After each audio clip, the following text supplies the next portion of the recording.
In this presentation, we are breaking down corn ethanol, what it is, how it impacts the economy and the environment, and what steps we can take to improve it.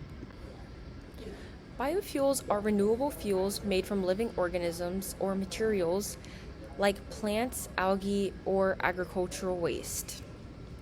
Instead of traditional fossil fuels that are drilled from the ground, biofuels are created from biological sources that we can grow back over time. We use biofuels because they reduce our dependence on petroleum, they help lower greenhouse gas emissions, and they also support sustainable energy systems. Additionally, they boost agricultural economies since many biofuels come from crops. One of the most common biofuels is corn ethanol, which is an alcohol fuel made by fermenting the starch inside corn kernels. It's currently the largest source for renewable fuel in the United States. You can find corn ethanol blended into almost every gallon of gas at gas stations across the country. Corn for ethanol is grown on large-scale farms where seeds are planted in rows each spring.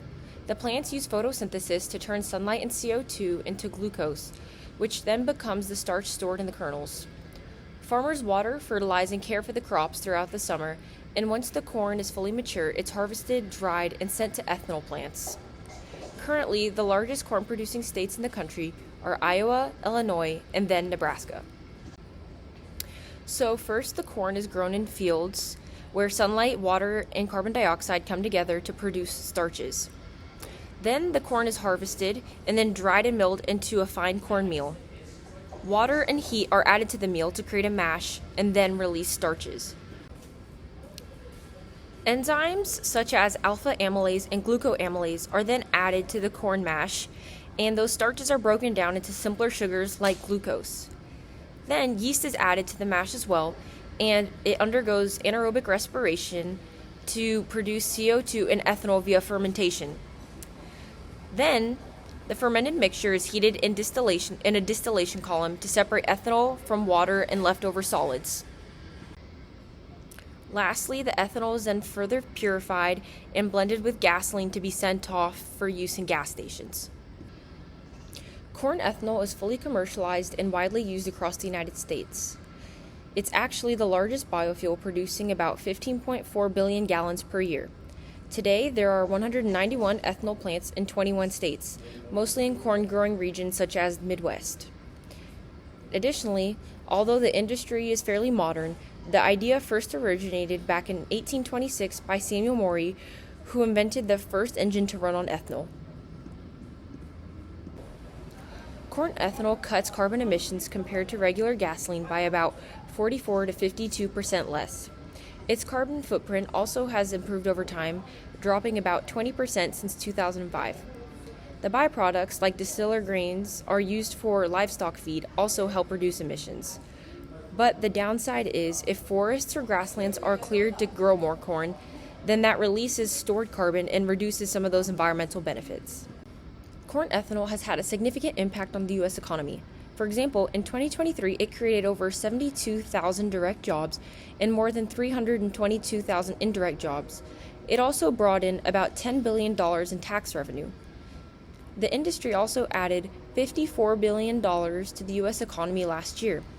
And looking at 2024, ethanol producers were expected to spend about $23 billion buying corn, which was a significant boost to the agricultural sector and farming income. In 2021, the National Corn Growers Association put out videos and social media advertisements to reach everyday customers. There's also a program called Ethanol in the Classroom that teaches students how ethanol works. The American Ethanol Campaign focused on getting drivers more familiar with using ethanol in their fuel. And even back in 1997, the Governor's Ethanol Coalition made simple educational guides to explain its benefits. While right now corn ethanol does help lower greenhouse gas emissions, it's not as effective as some newer biofuels. It still has a strong economic impact, and it's already widely used across the country, but the downside is that it needs a lot of land, fertilizer, and energy to produce. For recommendations, I think it's best that we keep using ethanol in the short term while investing in cleaner production methods. We should also put more funding into research for better biofuels in the future and continue improving how we communicate and educate the public about them. To put these recommendations into action, we would start by reducing emissions by building ethanol plants that run on renewable energy by adding carbon capture systems to lower carbon dioxide output. To improve farming, tools like soil sensors, smart irrigation, and drones should be implemented to cut fertilizer use and make farming more sustainable. We can also invest in research that turns more of the corn plant into fuel while increasing funding for E15 and E85 pumps.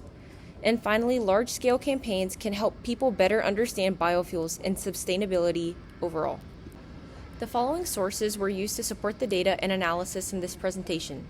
Thank you for listening, and remember, small choices, even in our fuel like ethanol, can help us stay more sustainable.